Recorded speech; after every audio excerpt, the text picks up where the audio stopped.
Hi friends, now we will read another poem from Mahabharata. This is not directly from Mahabharata, the story relates to Mahabharata.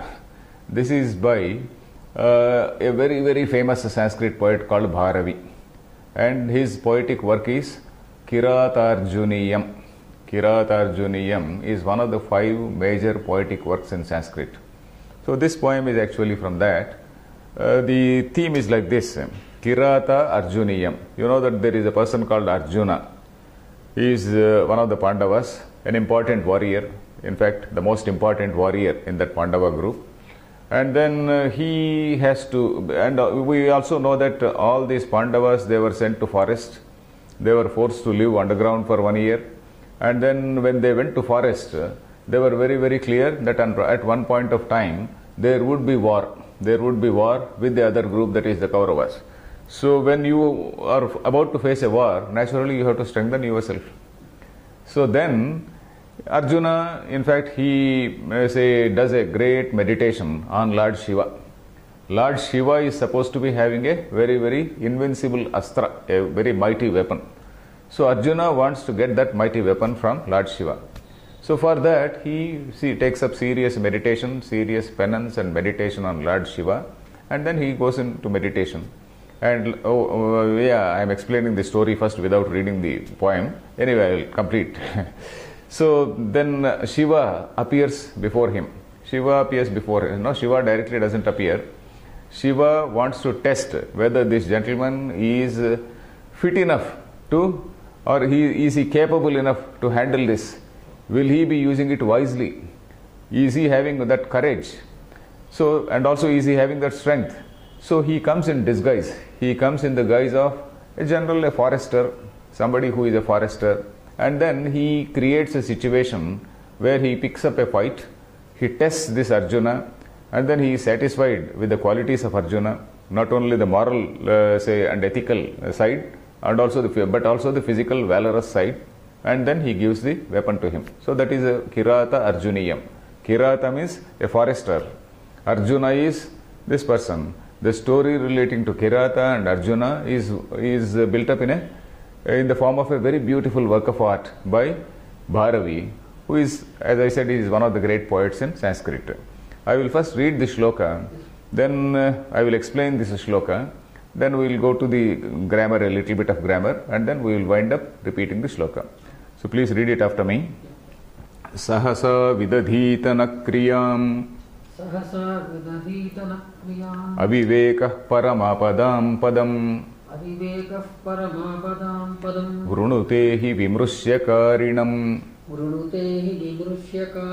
gunalubdha swayameva sampadah. Okay. So here, this is about, Dharmaraja. Dharmaraja, we know that the Pandavas are 5 brothers. And these 5 brothers, when they were in the forest, there was a lot of pressure on this Dharmaraja from his own brothers, from their own wife. So suppose you are not earning money, then your wife starts putting pressure on you. The same thing happened to a great man like Dharmaraja also.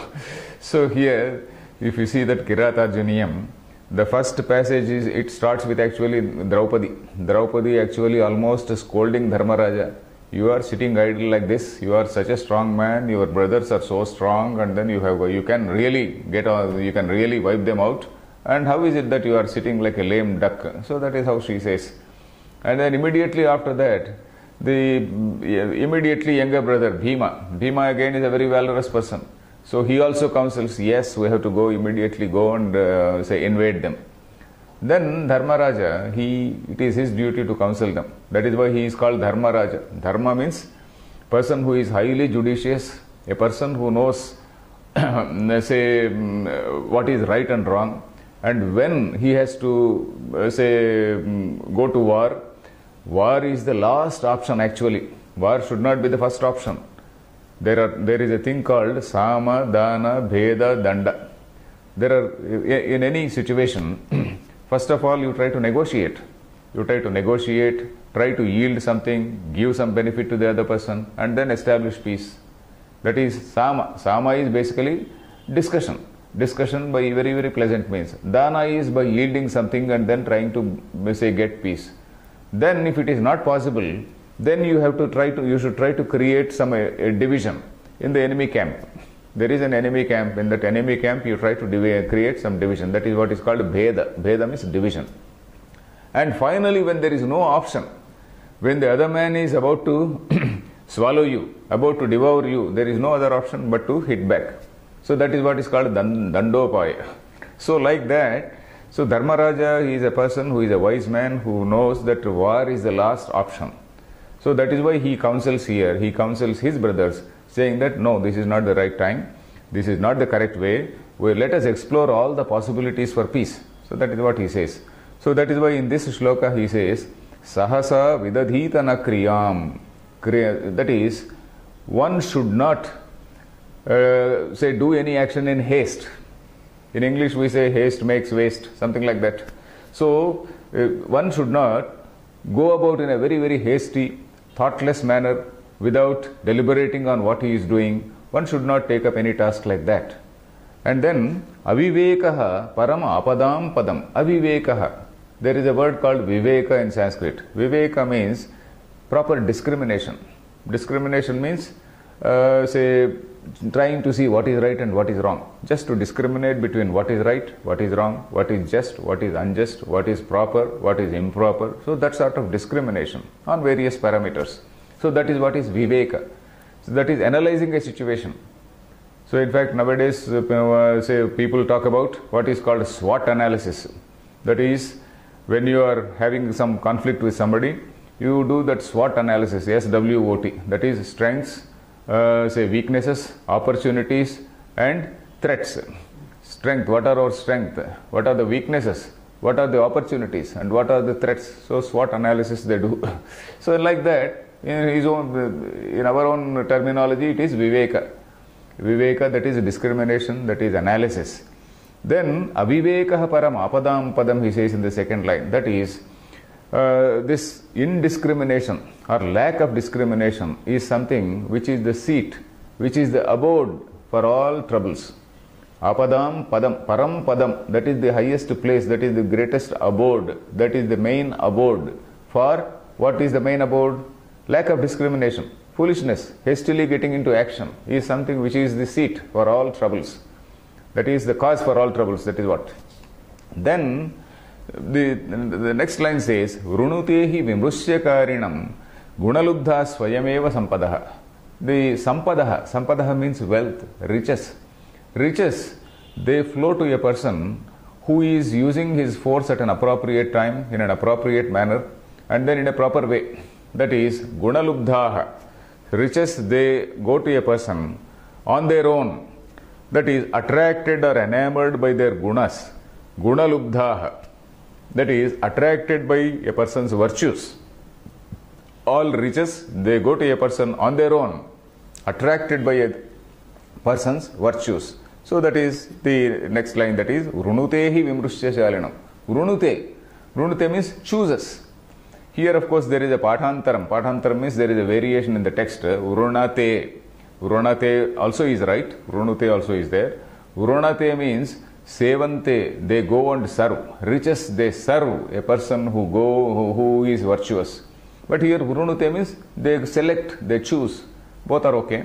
So vimrusyakarinam, a person who has that capacity for vimarsha. Vimarsha again is, that is analysis, discrimination. Vimarsha is analysis. You get the word sahiti, vimarsha, like that. Vimarsha means criticism. To criticize. Criticize means not finding fault. Criticize means to exactly find out, analyze. So that's what it is. So vimrusyakarinam gunalubdhaha swayameva sampadaha. The wealth actually goes on its own to a virtuous person. So that is what it means. And as I said, it is a conversation among the brothers, where the elder brother is counseling the younger brothers against any sort of hasty action. So we'll read. I'll see some of the words here.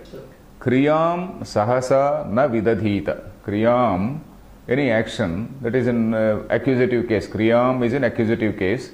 Kriyam sahasa na vidadhita. A person should not do in a hasty manner. Sahasa means in a thoughtless way, in a very hasty way, without using discrimination. That is sahasa.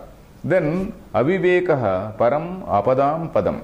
Param has to be connected to padam. Param padam. That is the main abode. Aviveka, or lack of discrimination, is the main abode for all the apadam. Apadam means all types of troubles, all problems. Then the third line is see, Vrunutehi vimrushyasalinam gunalubdha swayameva sampadaha. These two things have to be taken as one line. So here sampadaha is the subject. Sampadaha means wealth. Wealth, wealth actually it is in plural. It is actually used in plural. Riches, let us say. Gunalubdhaha. Gunalubdhaha. Gunalubdhaha means enamored by gunas, enamored by virtues. You get the word, for example, lubdha. Lubdha means what? A greedy person. Lobhi. Lobhi is a greedy person. Dhana lubdha. Suppose I say dhana lubdha. Greedy after money. Here it is not greedy after money. Normally when we say greedy, the greed is used in the context of money. But here the poet is using the word in such a beautiful way. It is greedy after guna. It is greedy after virtues. These riches, they are greedy after virtues. Gunalubdhaha. Then gunalubdhas santaha, by being so, swayameva vrunate. On their own they go and choose. Actually that vrunate is more correct because vrunate is in say plural. Vrunate, sevante. These riches they go and serve a person who is virtuous person. Whom vimrushyasalinam, somebody vimrushyakarinaam, somebody who is a vimrushyakari. That is somebody who is able to, who has that capacity to discriminate, capacity to analyze, who knows his own strengths and weaknesses. So such person only will ultimately succeed, and not an emotional person who charges into war without thinking about the consequences. So that is what is the poem. So let us read the poem. In fact, there is a small episode in the personal life of this poet. I told you the name of the poet is Bharavi. So this man was so brilliant. When he was a very young, when he was a young man, probably in his teens or so, maybe a very young man, maybe in his 20s, we do not know. So everybody else was praising him so much, but not his own father. So he was somehow very unhappy with his father. A father never gave a word of praise to him, whereas all other people were praising him. So it so happened that this man got emotional, and then he wanted to kill his father or hit his father with a big stone. So he was sitting in the attic. So usually houses, they do have some attics. So he was sitting in that attic. He was just hiding himself in the attic with a huge stone. When his father was taking food, and the mother was serving, and father was taking food, this man wanted to throw the boulder on him and kill him. So at that time, the mother, it so happened that she asked her husband, that is, okay, you see, everyone else is praising our son Bharavi. Our son is very unhappy that you are not even saying good. You are not even just giving him a pat. So the son is very unhappy. Then this man replied, no, that should not be done, because parents should not praise their children. If we praise the children, that is not for their good.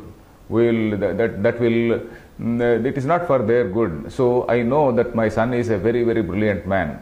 So he was telling his wife, I know that my son is a very brilliant man, but I should not praise. It is not the duty of a parent to praise. So then Bharavi, it seems, he felt remorse for what he was thinking. He immediately jumped down, and then he touched the feet of his father, and then sought his pardon. So that is what is the story in the personal life of Bharavi. So it is said that this particular shloka was written at that time.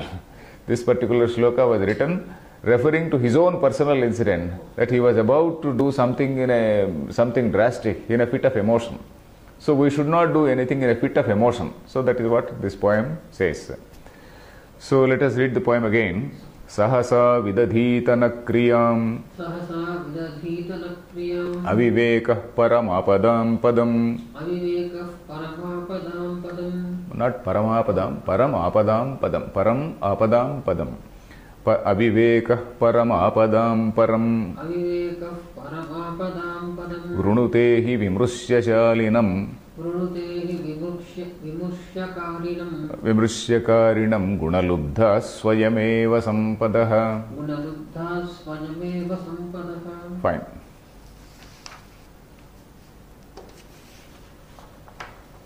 ఇది కొంచెం ఎక్కువ